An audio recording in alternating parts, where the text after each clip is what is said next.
The ink was already spilling before Neve could stop it. She knew she shouldn't be writing. Knew it the way she knew the cold was coming. The way she knew the roses in the small garden would be brown by month's end. The way she knew certain truths without ever wanting to hold them. But the quill moved anyway. It always did. Because the heart, she had learned, does not ask the mind for permission. The garden breathed around her. Late blooms, heavy with the last of the season, leaned toward a sun that was already thinking about leaving.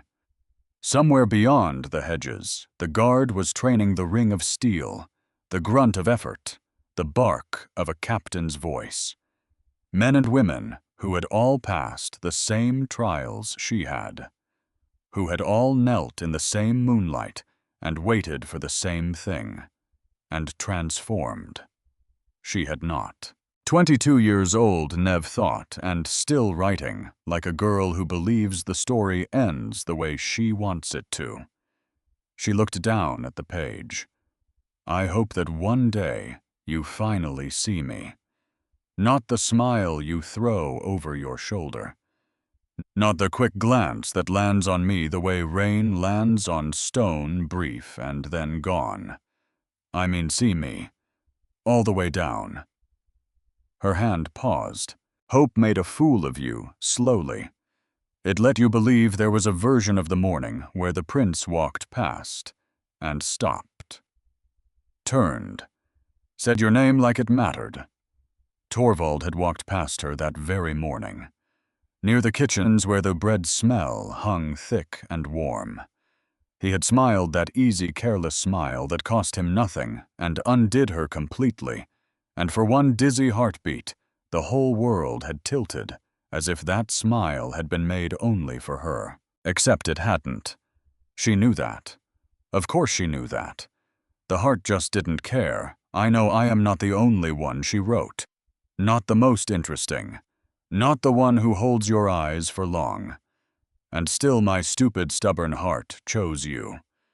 Even knowing that loving you means loving uncertainty, means the risk of never being chosen at all. She bit her lip, and that was when the shadow fell across her page. Well, look at that. Little Neve is writing again. Neve's stomach dropped before she even lifted her eyes. Sethra stood there. Golden hair falling in waves, so perfect they looked painted. Two other ladies of the guard flanked her, all three in training leathers, but too clean. Far too clean, the leathers of people who came to watch others sweat. It's none of your business, Neve said, and pulled the journal to her chest. Oh.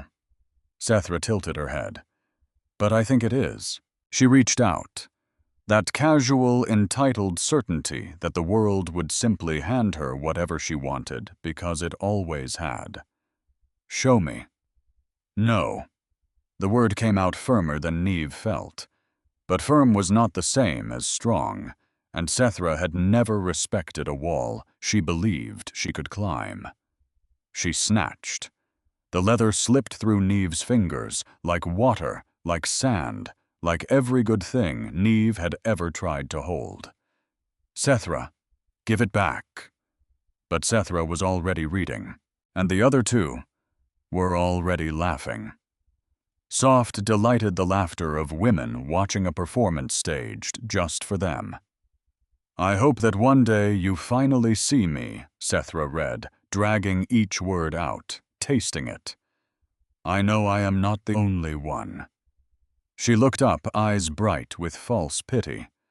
Oh, Neve, how sweet. Heat climbed Neve's throat, her cheeks, the roots of her red hair. Give it back. How can you be this foolish? Sethra's voice went almost gentle, which made it so much worse. She turned to her ladies, delighted. She daydreams about the prince. The laughter got louder. He's never going to look at you. Sethra stepped closer and lowered her voice to something almost tender, almost kind, which was the cruelest thing of all. You can't even transform. The sentence landed like a blade laid flat against skin, not cutting, just resting there, reminding you it could. Neve reached out her hand, kept her voice level somehow. "Give me my journal, then go." So Sethra threw it.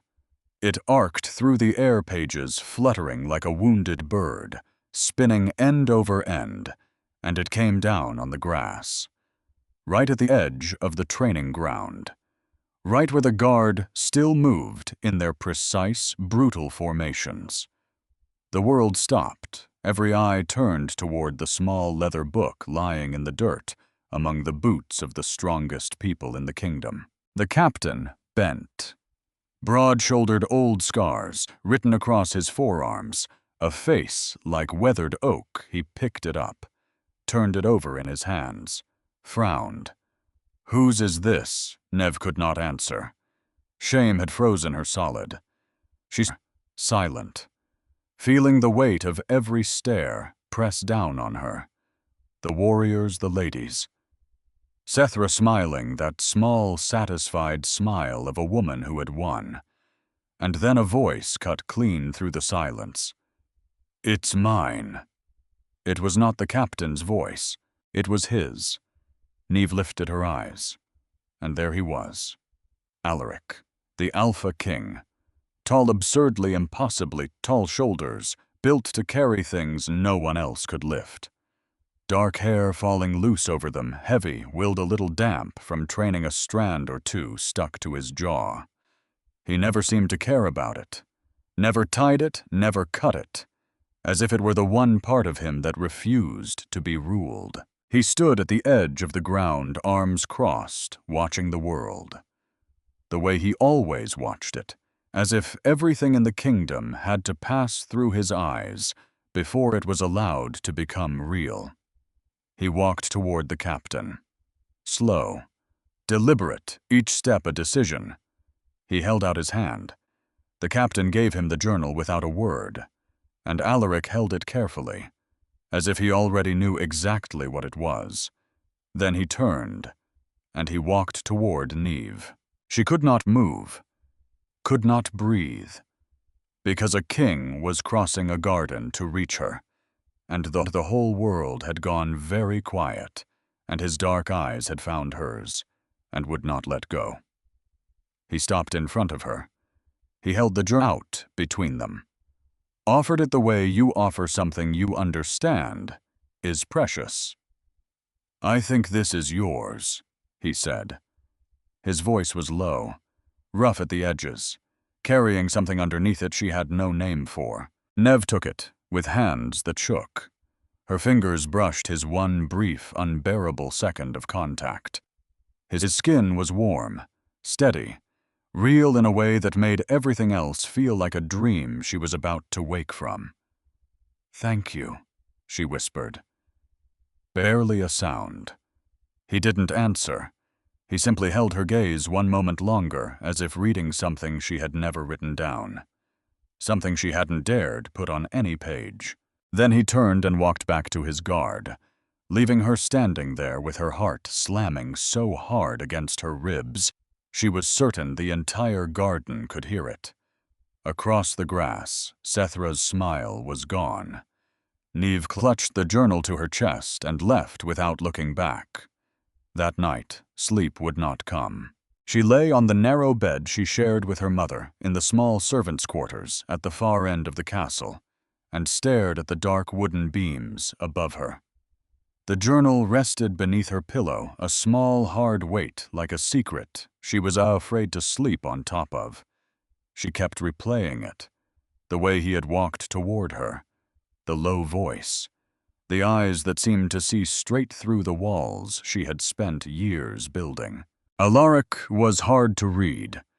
27 years old, and carrying a stillness that felt older than that, as if he had already lived several lives and come out the other side of each one, carved a little sharper. She remembered him at 15. She had only been 10, but the image had never left her. His father dead in a border war against another wolf kingdom, the crown coming down onto shoulders that had barely finished growing. He had stood in the throne room with dry eyes and a locked jaw, while the whole kingdom held its breath, waiting to see if the boy would break. He didn't. 2 years after that, when the illness finally took his mother, the one that had eaten her slowly for so long, Alaric had grieved alone. No one saw, but everyone knew. And when he came out of that grief, he came out different, harder, quieter, more king than boy. He had built a wall around himself that no one could climb. Every woman in the castle had tried. Every single one. Sethra had been the most obvious about it, arriving to training in strategic necklines and rehearsed smiles, offering herself in a dozen small ways. Nothing. He never looked, never yielded. It was as if the door had been bricked over from the inside. And then there was Torvald. Niamh turned onto her side and sighed into the dark. Torvald was everything his brother was not. 5 years younger, 22, and it showed. Where Alaric was winter. Torvald was a bright, careless afternoon. His face was young and symmetrical, and that smile came so easily, it was almost insolent, as if he had decided the world was a game, and he'd already read all the rules. His hair was dark like his brother's, but fell in soft, deliberate waves, framing his face, the way flattering light frames a portrait. I was handsome, in a way that made people forget to think. Niamh knew this. She knew he kept the company of 6 ladies in the castle and beyond it. She knew he took nothing seriously. She knew that it was foolish to feel what she felt, but she had fallen for him at 16. He had helped her carry a stack of books from the library to her mother's rooms and told a joke so silly she'd laughed until her ribs ached and touched her shoulder lightly, and then he was gone. 6 years. 6 years and he still didn't know. Pathetic, she told herself. She shut her eyes and tried to push it all away, because she was not like Sethra. She had no noble blood. She could not even transform. A quiet shame to her parents, both of them once of the royal guard. Especially to her father. Bryn, head of the guard, and Beta, to the old king, dead in service before Niamh was old enough to keep more than fragments of him. But she remembered his hands. Enormous. Gentle. She remembered being lifted onto his shoulders so she could touch the top of a door frame and feel for one bright moment like the tallest person in the world. And she remembered the promise, the one the old king had made him, that his widow and daughter would always have a place within these walls. That was why Niamh was here at all. Charity dressed up as honor.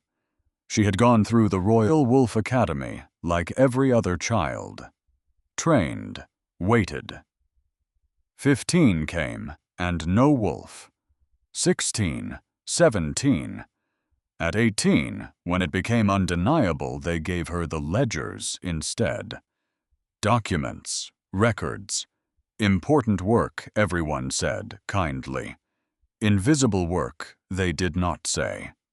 Safe. While everyone else transformed and fought and shone. She was 22, and could barely hold a sword without her arm trembling. Weak. The word arrived every time Sethra looked at her. Niamh buried her face in the pillow and let the shame close over her like water. Across the small dark room her mother stirred. Can't sleep, little fire. Orla's voice was thin these days. It had been getting thinner all autumn, the way the light did. Did something in her chest that rattled when she breathed too deep. She never complained.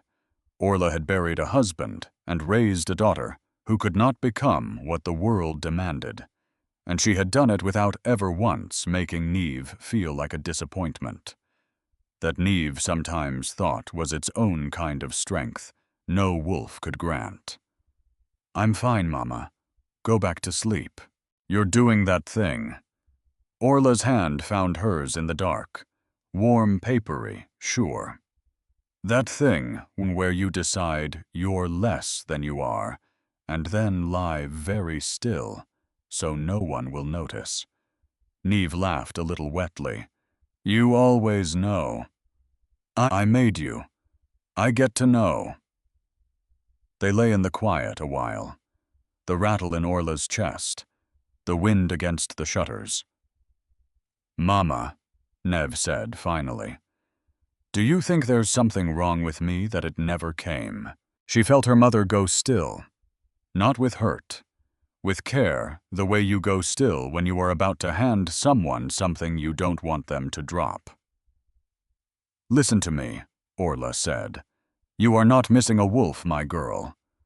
Mama, you are not. Firm now. A voice from a younger, stronger woman surfacing for just a moment. You simply haven't been given a reason worth waking it for. That's all.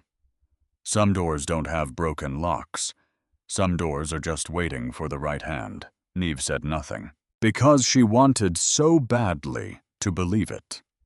And because wanting to believe a thing was not the same as believing it. Sleep, Orla murmured, and squeezed her hand. The morning is kinder than the night. It always has been. But the morning, as it turned out, had its own plans. On the far side of the castle in the study that had been his father's, Alaric was not sleeping either. Maps and reports lay spread across the great oak desk, demanding the attention he could not give them. The lamplight guttered. Outside, the autumn wind worked its cold fingers into the old stones, and his mind was in a garden. With her, he dragged a hand down his face. He should not be thinking about Neve, should not be thinking about the way she had stood there, exposed, cornered, holding that battered little book against her chest as if it were the last true thing in the world. Should not be remembering her wide green eyes, or the way she had whispered thank you, in a voice that sounded like it might break in half. But he was. He remembered all of it. He had watched her grow up in this castle. A constant, almost invisible presence, always at the edge of things. He'd see her carrying papers, helping her mother, sitting alone in the garden with that faraway look, as if listening to something no one else could hear. Her hair was the color of banked coals, long past her waist, catching red whenever the light hit it right. She was beautiful, painfully so, and she had absolutely no idea. I knew because he had watched how she moved, shoulders curved slightly inward, as if she were trying to take up less room in the world, as if she believed she was less than she was. He had watched the other ladies treat her cruelly, and watched her let them, and it had irritated him more than it had any right to. She is not my responsibility. Except she was. Technically, I had been there when Bryn died. Only a boy himself then, but he'd stood close enough to hear the man's last words as he gripped the old king's hand. Take care of them. Take care of my family. And his father had promised. Had given the widow and the little red-haired girl a place inside these walls. And when the crown came down onto Alaric's young shoulders, so did the promise. He inherited both in the same terrible season. So yes, technically, she was his to protect. Nothing more. Alaric leaned back and closed his eyes.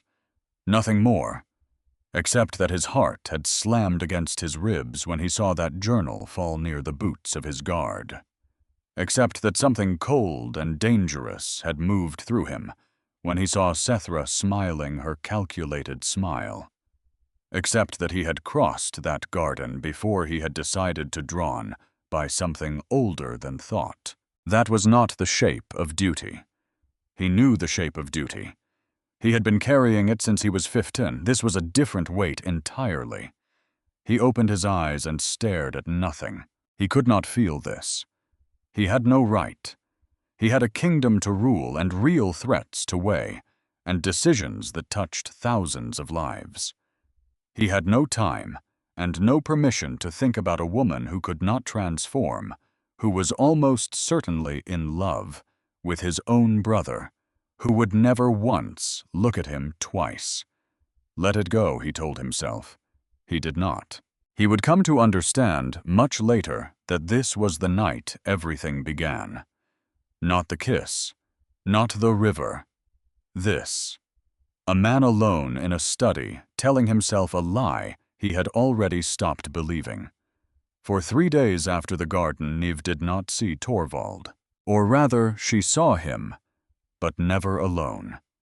Always in motion, always ringed by guards or ladies or counselors, always just out of reach.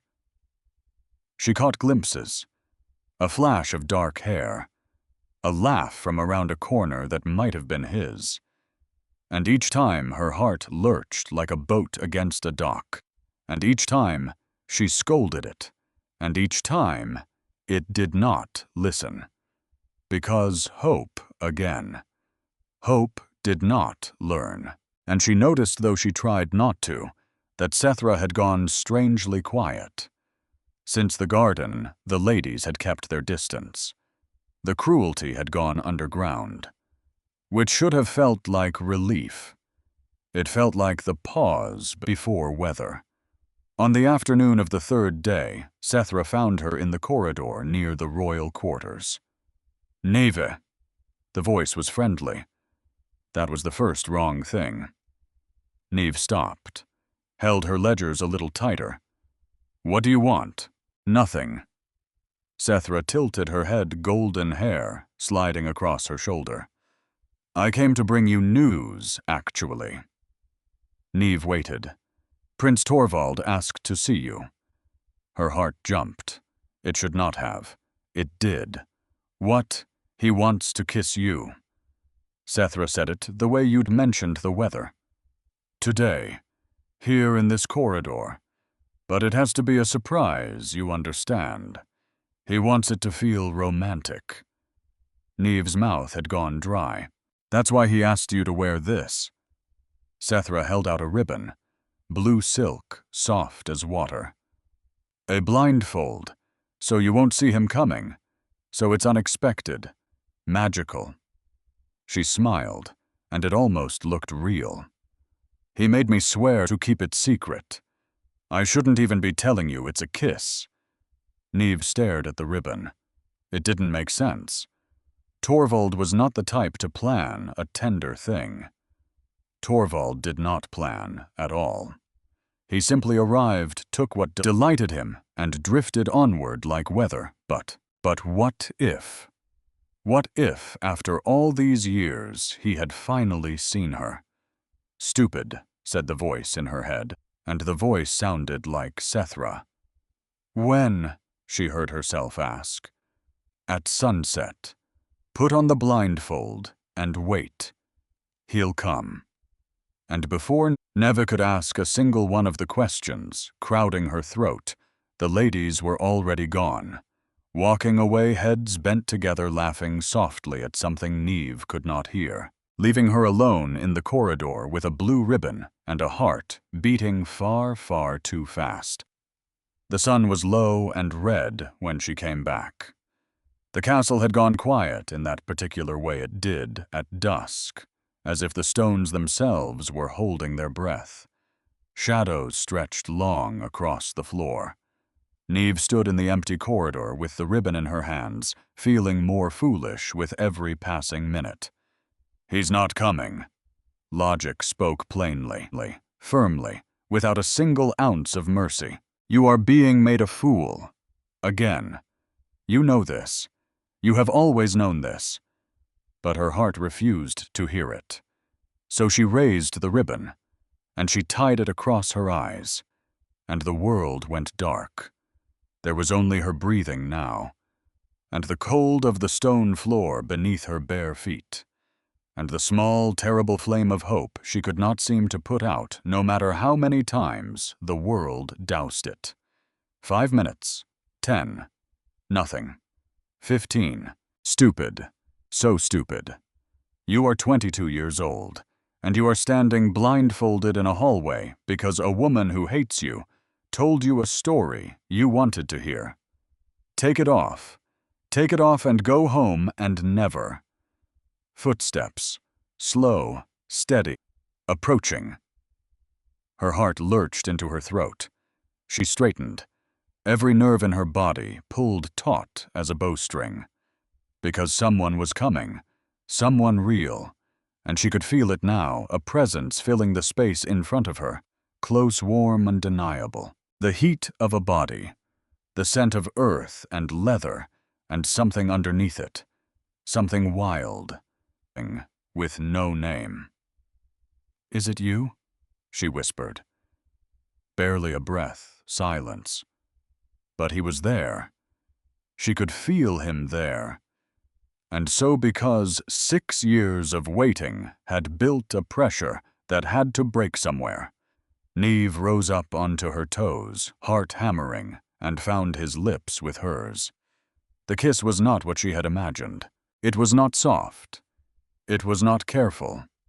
It was firm and deep and startlingly certain, as if he had been waiting for this, exactly as long as she had. His lips moved against hers with an intensity that stole the breath straight out of her lungs. One hand found her waist and drew her closer, and her knees went weak, and the whole dark world narrowed to this single point of contact. Torvald, her mind whispered. But something was wrong. Something was off. Different from every version she had built in her head over 6 long years. Not less. More. So much more than she had ever dared imagine. More heat, and more weight, and more want.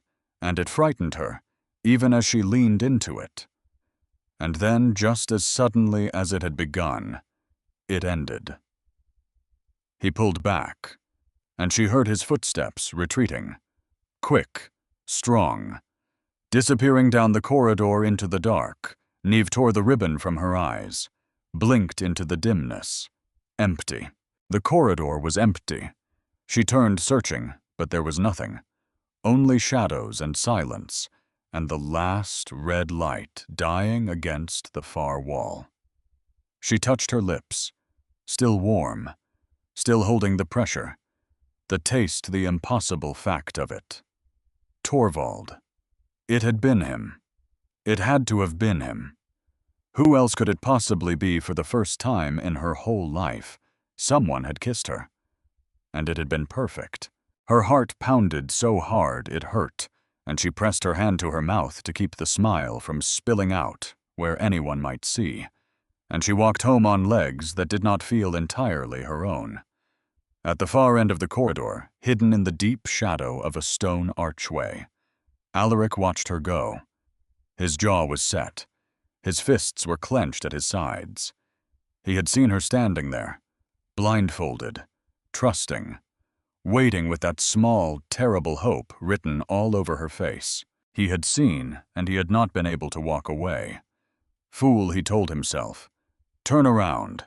This is not for you. This was never meant for you. But his feet had carried him forward anyway. He had stopped in front of her, close enough to feel the warmth coming off her skin. And when she had whispered, "Is it you?" something inside him had cracked straight down the center. Because he knew. He knew she wasn't asking for him. She was asking for his brother. If only she knew how beautiful she is.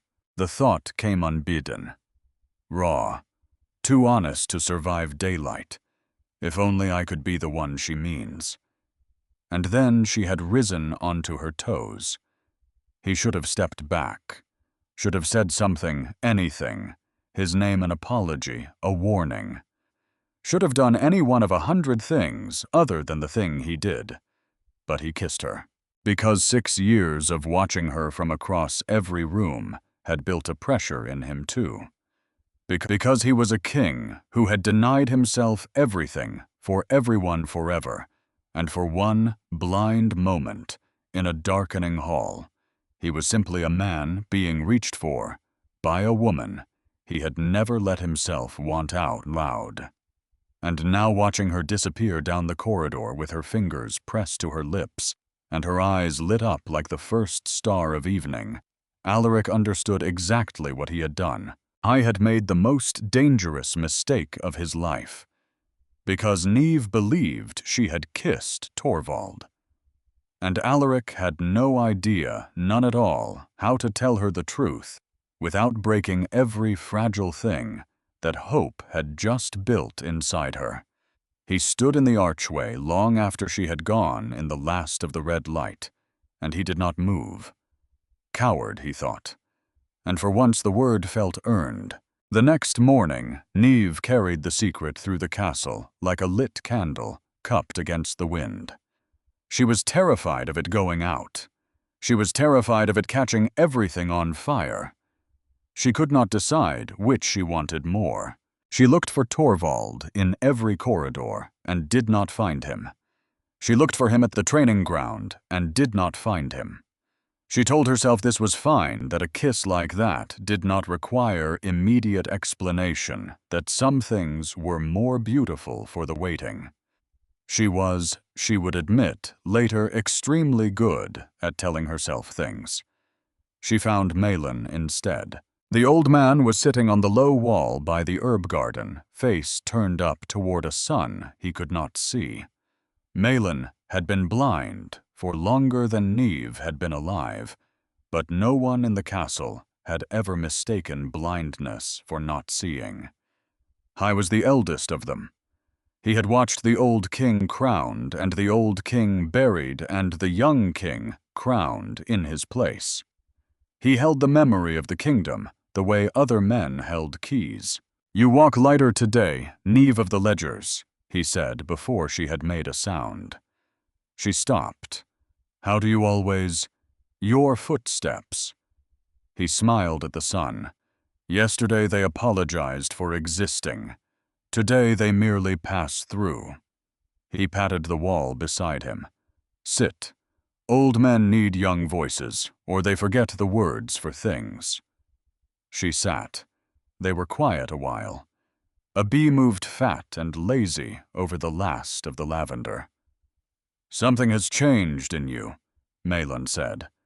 Not a question. "Maybe," she said. "Or maybe I'm just—" She stopped herself. "It's nothing. It's foolish. It'll come to nothing probably." "Ah." Malin nodded slowly, as if she had said something wise. "You've decided the ending for the stories told. People do that, especially the ones the world taught to expect the worst." He turned his clouded eyes toward her, and it was the strangest thing, she always felt more seen by this blind old man than by anyone with working eyes. "I knew your father, you know. Bryn, big as a barn and soft as new bread. He worried about you." Something tightened in Niamh's chest. "He shouldn't have. He worried," Malin went on gently, "that the world would teach you you were nothing before you had the chance to learn you were something." That was his fear. Not the wolf, never the wolf. He turned back to the sun. "There are doors in this world that are not locked, child. They only seem so. They are simply waiting for the right hand to try them." Niamh went very still, because her mother had said something almost exactly like it, only 2 nights before. And she did not believe in signs. She had trained herself not to. Signs were for people the world had been kind to. "And how does a person know," she asked carefully, "which door is theirs?" Malin laughed, a dry, warm rustling sound like leaves. "Oh, they don't. Not until they're standing in front of it, with their heart pounding and every reason in the world to walk away." He reached over and patted her hand once. "That's how you know it's yours. It frightens you exactly as much as it calls you." She sat with the old man until the sun moved off the wall. And she did not tell him about the corridor or the ribbon or the kiss. But she carried his words home the way she had carried the candle. Cupped. Careful. Half of what they might light. That night in the small dark room, Orla's breathing was worse. The rattle had deepened. It caught sometimes at the top of each breath and held a beat too long before letting go. And every time it held, Heave's own breath held with it, until she realized she'd been lying rigid in the dark for an hour, timing her mother's lungs like a drummer, keeping a song alive by force of will alone. "Stop listening to me sleep," Orla murmured, without opening her eyes. "It's unsettling." "I'm not."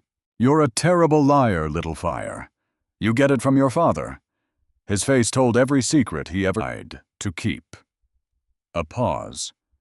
A slow breath caught released. "Speaking of faces, yours has been telling a secret since yesterday." Nev was grateful suddenly for the dark. "It's nothing, Mama. It's a someone. A nothing doesn't make a girl float 3 inches off the floor." Orla shifted and found her daughter's hand, the way she always did, unerring even half asleep. "Just be careful with that heart of yours. It's a bigger one than you know. And the world has not always been gentle with the things it doesn't understand." "I'm careful. You're hopeful. It's not the same thing, though it may be the braver one." Orla squeezed her hand. Her voice was thinning towards sleep. "Whoever he is, I hope he's the kind who stays. You deserve the kind who stays, Nev. Not the kind who smiles and moves on with the weather. The kind who's still there in the morning. When the smiling's done, and there's only the two of you, and the fire's gone low." Neve lay very still, because she was thinking of a careless, beautiful smile that came and went like sun through clouds. And she was thinking without meaning to of a low, rough voice in a garden saying, "I think this is yours," and dark eyes that had held hers a moment too long, as if reading a page she had never dared to write. She pushed the second thought away, firmly. The way you push away a door you're not ready to try. "Sleep, Mama," she whispered, and her mother did. But Nev lay awake a long while listening to the rattle. Catch and release, catch and release, and holding 2 men in her mind who could not have been more different, one bright and one dark, one who arrived and one who watched, and telling herself with total certainty that she already knew which one had kissed her in the dark. She was so sure. She was so completely, tenderly, heartbreakingly sure. And on the other side of the castle, the man who had actually kissed her sat awake in his father's study, running one thumb over his own lower lip, as if he could still feel her there. "Tell her," said the honest part of him. "Tell her, and lose her before you've ever had her," said the rest. Because the moment he told her the truth, one of 2 things would happen. She would be humiliated, flooded with the memory of rising onto her toes for a brother who had never come. Or she would be angry, and she would be right to be, because he had stood there and let her believe a lie with his silence, which was its own kind of taking. Either way, the light he'd seen in her face as she walked away would go out, and he found sitting there in the dark, king of a kingdom, master of thousands, unable to master this one small ruinous thing that he could not bear to be the one who put it out. So he said nothing. He told himself it was mercy. He was beginning to suspect it was cowardice. I was beginning to suspect, too, that his brother would not stay ignorant for long. Torvald noticed things. Not deeply, never deeply, but he noticed. He noticed when a woman glowed. He noticed when attention that had once been his drifted elsewhere. And a woman who believed the prince had kissed her in a corridor was a woman who would sooner or later glow at him across a hall.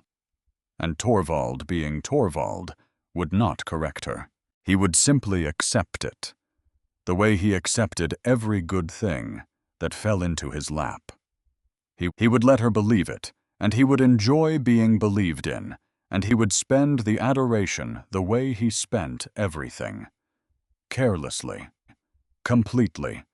And then he would move on, and Neve would break. Alaric set his jaw and stared into the low fire.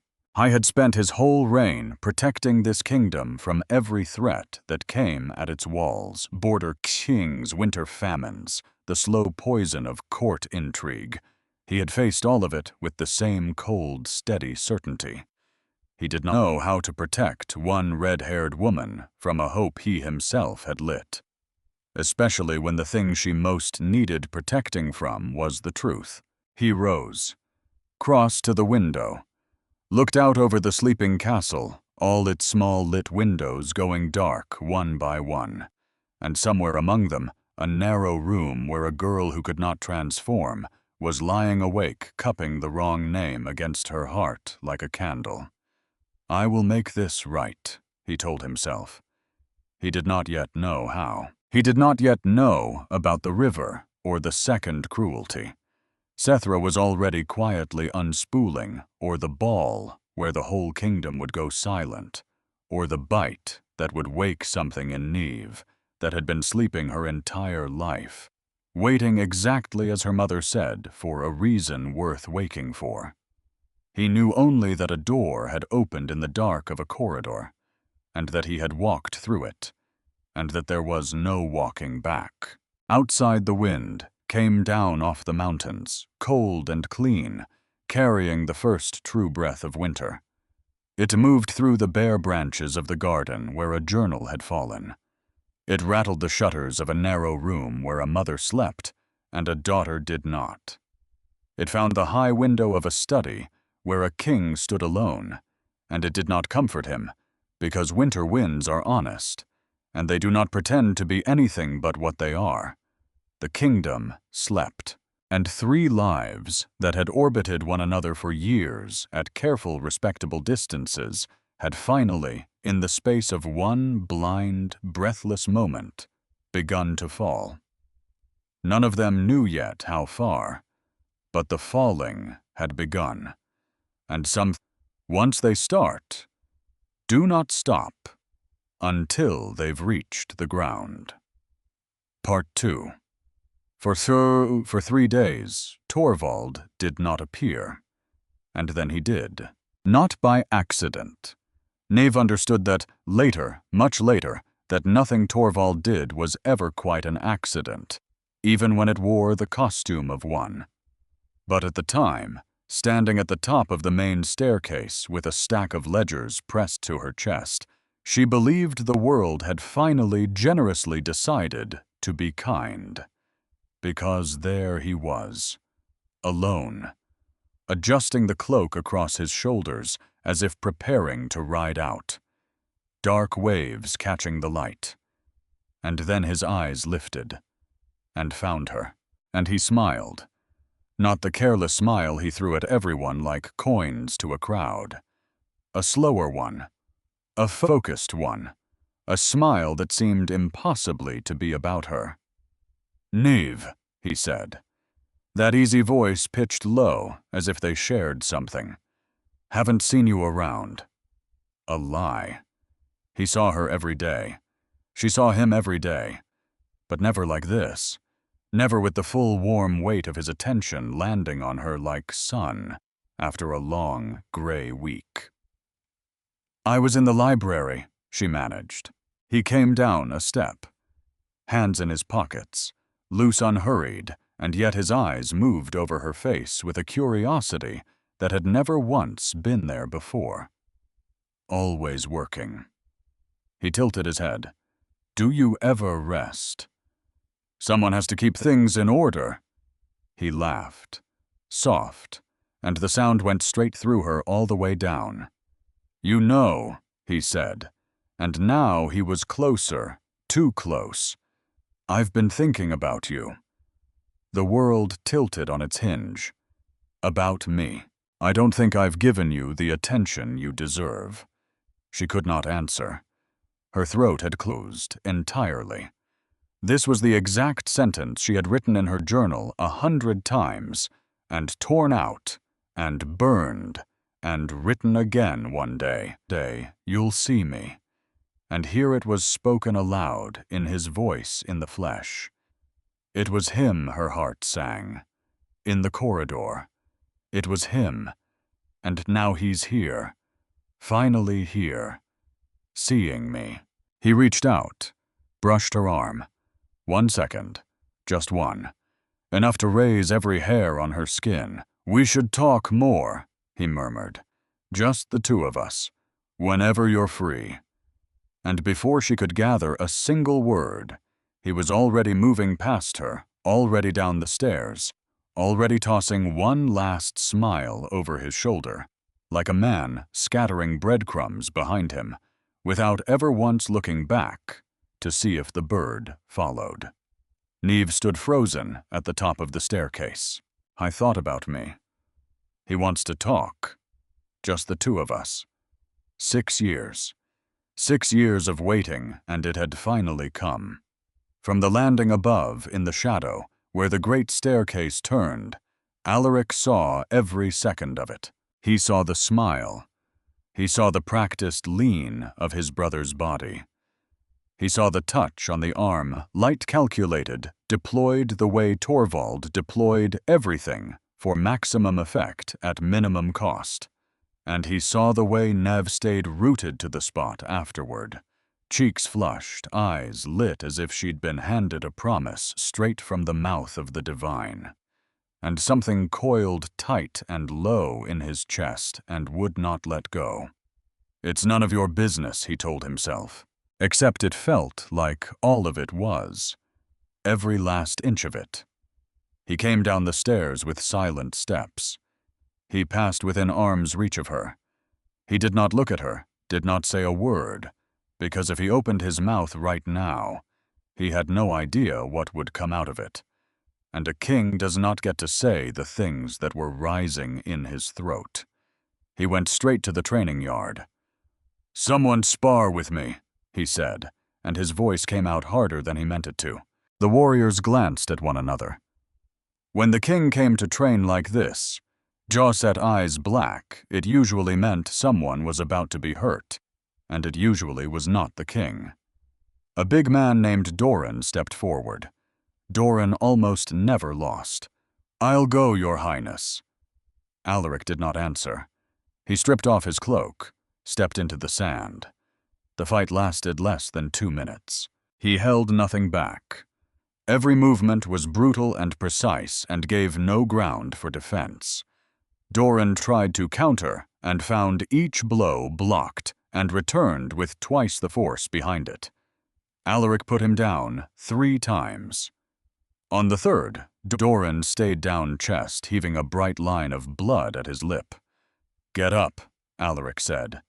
Doran got up, staggering. But before he could set his stance, the king had already turned and walked out of the ring, leaving the yard in stunned silence behind him. The captain caught him at the gate. Careful, low. "My king, did something happen?" "No." Alaric lied, wiping the sweat from his jaw. "I needed to move." And he left before anyone could ask him a question he did not have a clean answer for. Over the following days, Torvald began to appear. Not obviously. Torvald was never obvious. But enough. He found her in corridors, always with some light remark that startled a laugh out of her, before she could stop it. He turned up in the library while she shelved records, offering help she didn't need, but accepted anyway, just to keep him near a little longer. Once he brought her a fistful of the last garden roses and pressed them into her hands with a grin, saying he'd thought of her the moment he saw them. Neve kept the roses as if they'd been forged from gold. And Torvald. Torvald knew exactly what he was doing, because he'd noticed the way she looked at him now, the way her whole face opened when he appeared, the way her breath caught when he stood too near. It was adoration, pure and uncut. No games, no masks, no demands, and that he found was rather pleasant. Different from the others, the ones who wanted promises, who wanted more than he ever intended to give, who kept score. Nev kept no score. She simply looked at him like he was the best thing that had ever happened to her. And Torvald liked being the best thing that had ever happened to someone. It cost him nothing, and it filled something in him that was, if he'd ever bothered to look, always just slightly empty. It wasn't love. It wasn't near love. But it was comfortable. And she was pretty in a quiet way. Nothing like the loud, obvious beauty of the ladies who circled him. There was something in her he couldn't quite read. A fragility with a spine of iron running through the middle of it. So he kept feeding her attention, kept smiling, kept letting her believe that maybe, just maybe, he was beginning to feel something too. And he never once corrected her about the corridor. Because he didn't know about the corridor. He only knew a woman had begun to glow at him, and he had always assumed he was the reason. Which meant the lie now had two fathers. One who had told it with his silence out of love, and one who accepted it without ever knowing it, existed out of habit. And Nev standing in the middle, believing both of them believed in her. Alaric watched it unfold and reached the ragged edge of what he could stand. He saw his brother circling her like a patient hawk over a field. He saw her light up, saw Torvald scatter crumbs of attention while she gathered them up like a banquet.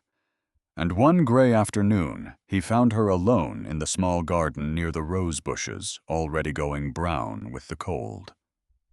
An open book forgotten in her lap and her eyes lost somewhere far away. He stopped a few steps off, hands clasped behind his back, watched her a moment before he found the nerve to speak. Never. She startled, nearly dropping the book, and rose in a rush. Your Highness, I didn't... Sit, softer than he meant it. Please. She sat, tense. He moved to the bench and looked at the roses instead of at her, because looking at her directly had become a thing he could not always afford. I need to talk to you, he said, about my brother. Her whole body went rigid. Torvald. What about him? You've been spending a great deal of time with him. Not a question. An observation weighted with something he was working hard to hide. Her chin came up. Her defenses came up with it. And that's a problem. It can be. Why? He dragged a hand down his face. Because the honest answer that it should have been him in that corridor, that it was him, the honest answer would burn everything to the ground. Because I know my brother, he said instead. Better than you do. I know how he is. With women. Her cheeks flushed, not with shyness, with anger. With respect, Your Highness. That's not your concern. It is. Harder than he intended. When it involves someone under my protection, it is. Protection! She laughed short, and without any warmth in it. I didn't ask to be protected, and I'm not a child who needs someone standing guard over her feelings. It isn't about that. He stepped closer, and the air between them thickened. It's that Torvald can't tell the difference between attention and affection. He likes being admired. He likes a person looking at him as though he's something rare. But he doesn't know how to love. Not yet. And when he grows bored, he leaves. More feeling came out with that than he had permission to feel. He heard it. She heard it too. She stood, her eyes bright, hurt, and furious in equal measure. Why do you care? Her voice shook. Why does it matter to you at all? Because I can't bear the thought of you breaking.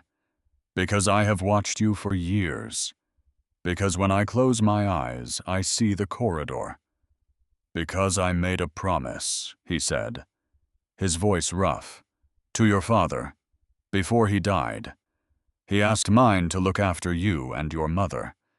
And when my father died, that promise became mine." He watched the words land, watched her weigh them, and he saw with a strange low ache that she believed them. Because it was true. Only it was so far from the whole truth that speaking it felt like a second lie stacked on the first. "A promise," she repeated, quietly now. "So that's all it is. Duty." No screamed everything in him. "Yeah," he said. Something in her face closed, went cool, went distant. "Thank you for your concern, Your Highness." Formal, careful, a door swinging shut. "But I can look after myself, and I don't need anyone deciding for me who I'm allowed to care about." And before he could answer, she was already walking away, already leaving the garden, leaving him alone with the brown roses as the first cold rain of the season began at last to fall. Alaric closed his eyes. Fool, he thought. You tried to pull her back and shoved her straight into his arms. After that, Nev avoided him. Not dramatically, just thoroughly. When she saw him in a corridor, she turned down another. When he entered a room, she found a reason to leave it. At meals, she kept her eyes on her plate and refused, absolutely refused to look at the high table. And Torvald noticed. He noticed something had happened between Nev and his brother. He noticed how she clung a little harder to his own attention now, as if she had something to prove. And Torvald, being Torvald, made full use of it. He stayed closer, touched her shoulder more often, bent to murmur things in her ear that made her laugh, and made sure always to do it when Alaric was near enough to see, just to watch his brother's face. And his brother's face did the same thing every time. The jaw locked tight, the fists curled, the stare that could reduce a man to ash. But Alaric said nothing. He couldn't. Not without unspooling the one thing he could not afford to let unravel. It was Malin who finally cracked the door. Neve had taken to sitting with the old man in the afternoons. He asked nothing of her. He never looked at her with pity, because he could not look at her at all, and somehow that made him the safest person in the castle. She would read to him from the ledger's dry lists of grain and coin, and he would listen as if they were poetry. "You've gone quiet again," he said one afternoon when the reading had trailed off. "Your footsteps have started apologizing once more. I'd hoped we were past that. It's nothing. You keep telling me things are nothing." He smiled at the middle distance. "You must have the emptiest life in the kingdom for all the nothing in it." She laughed despite herself. And then, because he was safe, because he was blind, because sometimes the only person you can tell a thing to is one who cannot watch your face while you say it. She said, "The king told me I was his duty, a promise he made to my father. That's all I am to him, a debt he inherited." Malin was quiet a long moment. "Is that what he said?" "That's what he said." The old man turned his clouded eyes toward the garden. "I knew your father, Neve. I told you that. What I didn't tell you is what he asked for at the end." She went still. "When Bryn was dying, he did not ask the old king to feed you, or house you. Any lord will house a beta's orphan. It costs little and looks well." Malin's voice softened, roughened, as if he were reaching back across many years to lift something heavy. "No, your father asked for one thing. He asked that you be kept safe, and I remember his exact words because they were strange, and strange things. Stay until the day she sees her own worth, not before. Because if the world teaches her, she's nothing, before she learns she's something we'll have lost her, and no wolf will bring her back. The garden went very quiet. Even the wind seemed to hold. He wasn't afraid you were weak, Malin said gently. He was afraid the world would convince you that you were, before you had the chance to find out otherwise. Neve could not speak. Her eyes had filled, and she was glad, fiercely glad, that the old man could not see it. And the king, Malin went on almost idly, has kept that promise more faithfully than you know. He said it was duty, did he? Malin smiled, and there was something wry in it, something that had watched 3 generations lie to themselves about their own hearts. Child, let me tell you a thing about men raised to be kings. They are taught very young that they are allowed to feel exactly one thing: duty. Everything else they learn to smuggle inside it. So when such a man tells you he acts out of duty, it is wise to ask what else he has folded up and hidden underneath the word. She walked home that afternoon with her heart in a strange new shape, because it was the ledgers that undid her in the end. She'd been sorting the old household accounts, dull work, the dullest columns of expense going back years when she noticed the pattern. She almost missed it. She nearly turned the page. Except she didn't. A line from the first winter. Alaric had worn the crown. Servants' quarters, east wing. Reassignment widow, Orla, and daughter from lower hall to inner rooms, by order of the king. The inner rooms, the warmer ones, away from the draft that came off the lower hall in winter and settled into old lungs. She turned pages, found more. Firewood ration, east servants' quarters, increased, by order of the king. Medicines apothecary standing account, widow Orla, by order of the king. Her mother's cough, the one that had been getting worse for years. The medicines Neve had assumed came from the general poor fund that she had been quietly grateful for and never once questioned. By order of the king. She turned more pages faster now, her hands not quite steady. Administrative Post Records Office created. Assigned daughter of Bryn.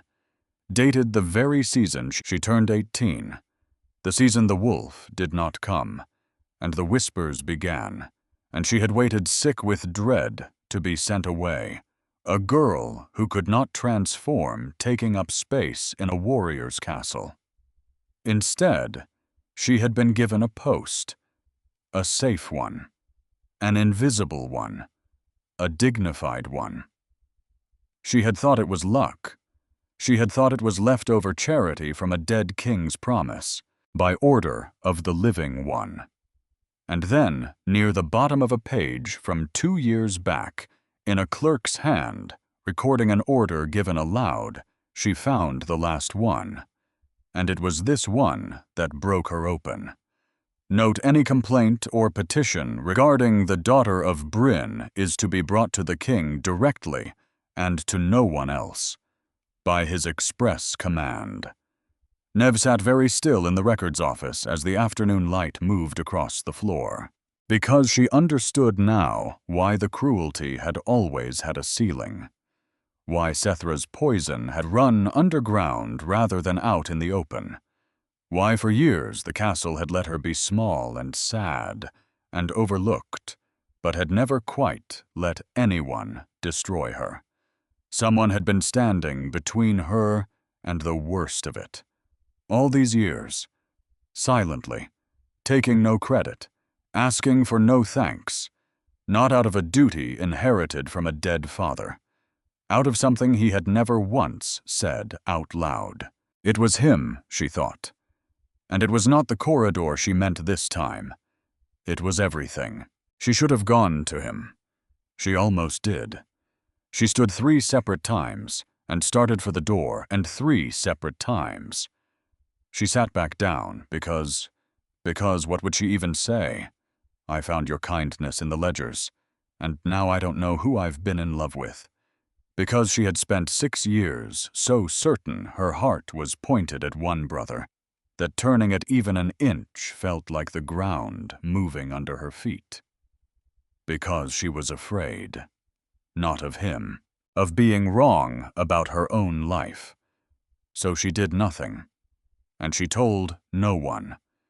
And she carried this new impossible knowledge home and lay awake beside her mother's rattling breath, staring at the dark, feeling the whole careful shape of her world beginning very quietly to come apart.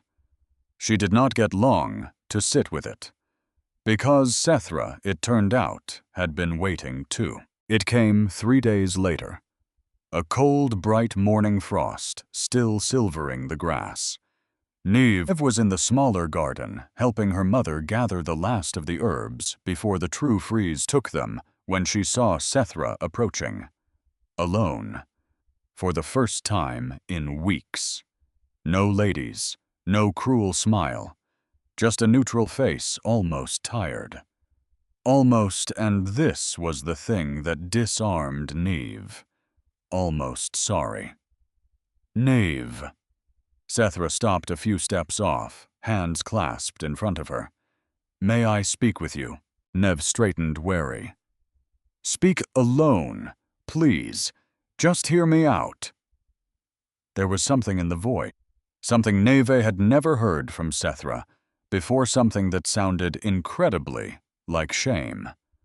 Orla shot her daughter a look sharp as a needle. No, said the look. But Niamh, who had just spent 3 sleepless nights, learning that people were not always the thing they appeared to be, that cruelty could hide kindness, that a king could hide his whole heart inside a single, dutiful word, Niamh thought foolishly, hopefully, then maybe the reverse is true. Maybe a cruel woman can be sorry. It's all right, Mama, she said. I'll be right back. She would remember afterward the exact expression on her mother's face. She would remember it for a very long time. Sethra led her out past the stables, down the stone path that ran to the river, cutting through the castle's lands. The water there ran fast and swollen from the autumn rains, its roar swallowing every other sound, so that by the time they reached the bank, the whole world had narrowed to rushing water, and the two of them. Sethra stopped, turned. I know I was horrible to you, she said, and her voice sounded true. I know I was cruel, and I wanted to say I'm sorry. Niamh blinked, thrown off balance. You're sorry. I was jealous of you. Sethra lowered her eyes, the very picture of shame. The way people look at you now, the way the king treats you, it isn't an excuse, but it's the truth. I don't want any of that. The words came out of Niamh, soft and real. I never did. I don't want attention. I don't want enemies. I only ever wanted... She stopped. I only ever wanted to be left in peace. I know. Sethra smiled faintly. And you deserve that. That's why I wanted to clear the air. So we could, I don't know, start over.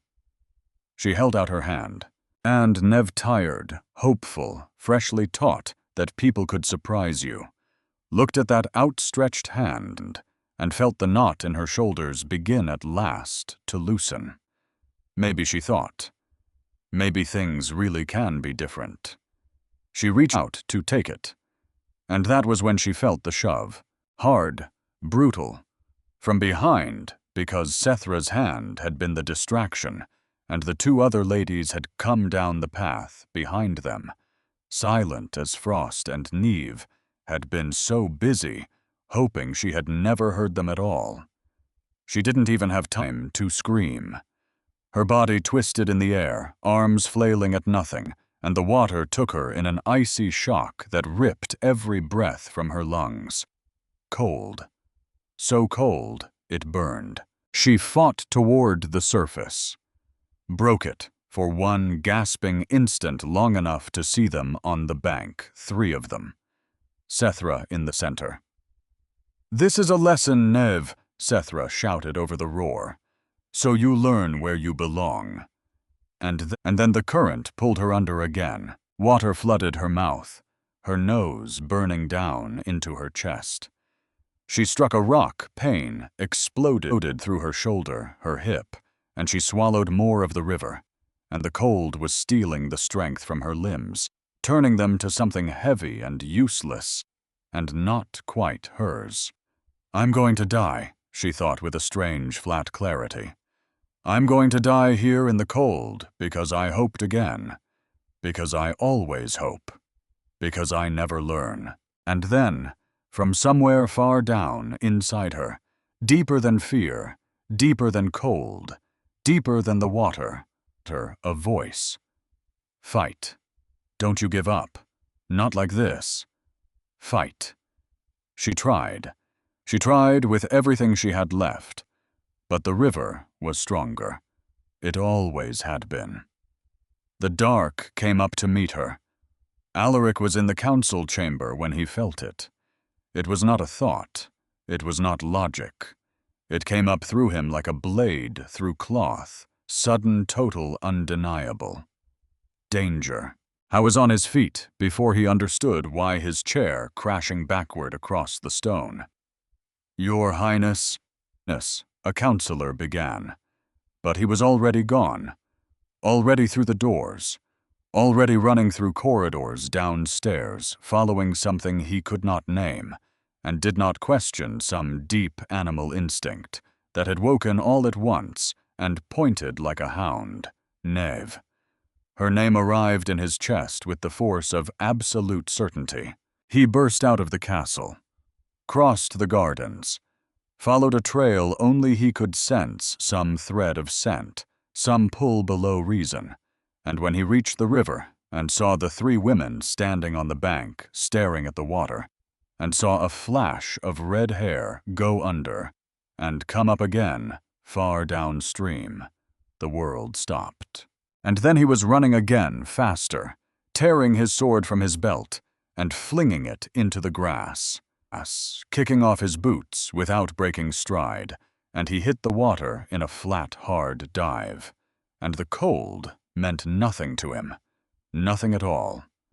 He swam like something possessed, cutting the current, muscles screaming. He reached her just as she slipped below the surface. For the last time, her eyes closed, her body gone limp, already halfway to gone. He caught her, dragged her against his chest, and fought the river for her because the river wanted her, and he would not let it have her. The water pulled, clawed, tried to tear her out of his arms. But he was stronger. He had always been stronger. He held her as if his own life depended on it, because in some way, he did not have words for it, did. And he swam until his feet found the bottom, until he could stand, until he could stagger up onto the bank and collapse onto the grass with her cradled against him. She wasn't breathing. The terror that hit him then was so complete it nearly stopped his own heart. He rolled her to her side, struck her back, again, and Neve coughed. Water poured from her mouth, her nose, and she coughed again, her whole body convulsing as it fought to expel the river from her chest. "Neve." He held her face in both hands, sweeping the wet hair back from it. "Neve, look at me. Look at me." Her eyes opened, green and unfocused and disoriented, and they found him. "Alaric," she rasped, his name broken. "I'm here." His voice shook. He who never shook. "I'm here. You're safe. You're with me." She began to tremble from the cold, from the shock from all of it, and he pulled her into his chest and wrapped himself around her, trying to pour his own warmth into her, because she was freezing. Warmth into her, because she was freezing. She was so cold, it terrified him. "Don't let go of me," she whispered against him, her hands fisted in his soaked tunic. Please, don't let go." "Never," he said, and it was the most honest word he had ever spoken in his life. "I will never let go of you." And then, because the fear was still too fresh, because the image of her sinking was still burning behind his eyes, because the relief of holding her alive was more than any careful man could hold, inside a careful body, he did the thing he should not have done. He kissed her. It wasn't planned. It wasn't thought. It was pure instinct, pure need. His lips finding hers, cold and wet, but alive, so alive. The kiss was desperate, urgent, as if he needed to prove to himself that she was there, that she was breathing, that the river had not won. His hands framed her face. His fingers tangled in her drenched hair. He kissed her as if it were the last thing he would ever do. And Niamh felt it, all of it, the firmness of his lips, the urgency, the way his hands trembled faintly as they held her face, the taste of river water and desperation and something beneath it, something with no name. This kiss. And the memory detonated inside her. The corridor, the blue ribbon, the dark, the waiting, the footsteps, the whispered question, "Is it you?" The heat of a body, the scent of earth and leather and something wild. This kiss. It was the same. It was exactly, precisely, unmistakably the same. It had never been Torvald. Not in the corridor. Not for one single second. It had always, always, always, always been him. Niamh pulled back sharply, her breath catching her eyes flying wide. And Alaric froze. The whole world froze with him. "Nev," he said, hoarse, stricken. "I'm sorry. I acted on impulse. I shouldn't have." But she wasn't listening to the apology. She was looking at him. Really looking. The way she realized she had never quite let herself look before. At the dark hair dripping river water. At the jaw she'd watched clench across 100 rooms. At the eyes that had held hers in a garden and said, "I think this is yours," and meant something so much larger than a book. At the man who had crossed a garden to save her from shame. Who had moved her sick mother to warmer rooms. Who had paid for the medicines. Who had built a wall around her life so quietly she had never even known the wall was there. At the man who had kissed her in the dark and then let her give the credit to his brother, rather than take from her a single ounce of the hope it had given her. "It was you," she whispered. Not a question. He didn't answer. He didn't have to. His face answered for him every guarded, careful line of it coming open at once. And there behind it laid bare the thing he had carried in silence for longer than either of them had counted. "The corridor," she said. Her voice was very quiet, and it did not shake, which surprised them both. "It was you, all this time, and you let me think. You, I couldn't tell you." The words came out of him raw. "Because the moment I did that light in your face would go out, and I would rather have died than be the one to put it out. So I said nothing, and I have hated myself for it every single day since." The river roared. The frost melted in the grass where they lay tangled and soaked and shaking. And Niamh, 22 years old, who had spent 6 years pointing her whole heart at the wrong brother, felt the ground move under her one final time, and then, at last, go still. Because now she knew where she was standing. But she couldn't speak. Not yet. It was too much, the cold, the near drowning, the truth arriving all at once like a second river. So she only nodded. Once.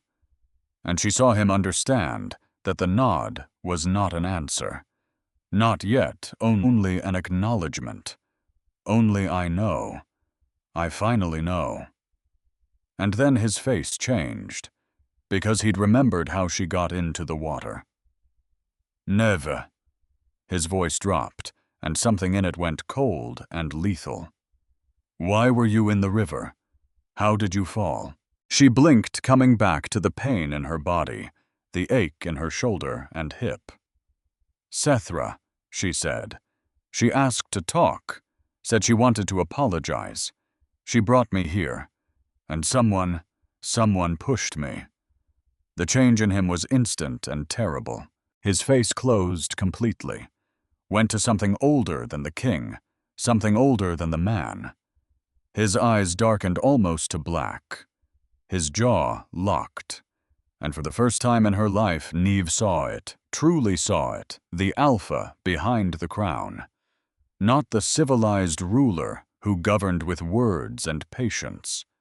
The wolf, the one who would kill to protect what was his. They tried to drown you. Not a question. I think they only wanted to frighten me. A lesson. They almost killed you. The fury in his voice was a physical thing. He turned, looking upriver, where the women had surely fled by now. She saw his muscles coil, saw the decision harden in his black eyes. Alaric, she began, but he was already moving. He retrieved the sword from the grass, pulled on his boots, and then he turned back to her, and the lethal thing in his face softened only for her, only when his eyes landed on her. Stay here, he said. Command wrapped around concern. Don't move. I'll come back for you. And before she could protest, he was climbing the bank. Sethra and the other two were still near the river's edge when he found them. They turned at the sound of him, and Sethra's face, which had been arranged into something victorious, collapsed the instant she saw the king. Soaked to the skin, dark hair streaming, and something in the way he moved that made every survival instinct they had scream at once. Your Highness, Sethra tried, her voice pitched too sharp. We were only silence. One word, a blade.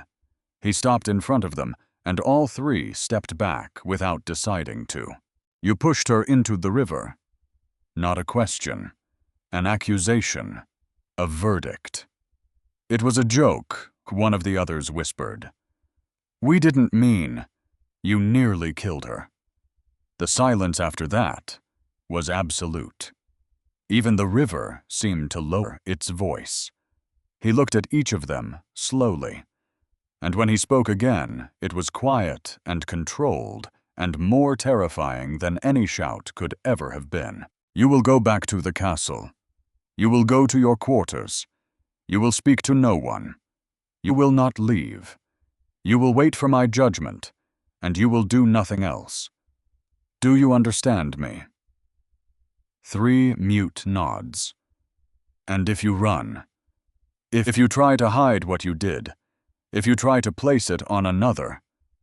He stepped closer, and his presence crushed the air out of the space between them. I promise you will wish I had been the merciful kind of king. He did not need to say anything more. They ran. I went back down the bank to where he had left her. And Neve was sitting up now, arms wrapped around her knees, shaking, watching him come. And something in the sight of her, there alive, undid the last of the wolf, and left only the man. He knelt, wrapped his cloak around her shoulders, still warm from his body, gathered her up out of the frost. Can you stand? With you, she said. I think I can do most things with you. I went still, looked at her, and whatever he saw in her face made his own crack open one more time. Neve, he said carefully. You're shaken. You nearly died. Whatever you're feeling right now, I won't hold you to it. I won't take advantage of a moment like this. When you're warm and safe and thinking clearly, if you want to walk away from all of it from me, you can. I'll never speak of it again. She looked up at him. River-soaked, half frozen, and she almost laughed because after everything after the wall he had built around her life, without ever once asking for thanks, he was still even now trying to give her a door out. "You always do that," she said softly. "Give me a way to leave, as if you can't imagine anyone would want to stay."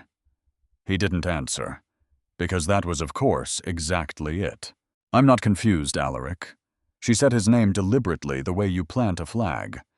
"The cold's confusing. The river's confusing. This isn't. I don't know when it started. Maybe it was always there, and I was just looking in the wrong direction, at the wrong brother, at the easier story. But I know now, and I don't want you to push me away. Not again." He searched her face for doubt, for the hairline crack of hesitation. He found none, and so at last the careful king gave in. "I didn't kiss her. Not there. Not with her half frozen, and the river still roaring, and 3 women's cruelty still hanging in the cold air." He only pressed his forehead to hers, and closed his eyes and held her the way a man holds the one thing he spent his whole life certain he'd never be allowed to want. "This changes everything," he murmured. "Good," she whispered back. "I was tired of everything the way it was." He carried her home through the frost, wrapped in his cloak, and the castle watched from its high, cold windows, and it did not yet know what it had witnessed. But it would. In the days that followed, the whole castle felt the ground shift. Alaric summoned Sethra and the other 2 to a private audience. No witnesses, no shouting. No one ever learned exactly what was said behind that door. But when the 3 of them came out, they were pale and shaking, and one of them was weeping. The punishments were made public. Sethra and the others were stripped from the elite ranks of the royal guard, not exiled, but broken down, reassigned to the lowest duties, moved out of the noble quarters, into plain ones, barred from the banquets and the balls, and every glittering circle they had lived for.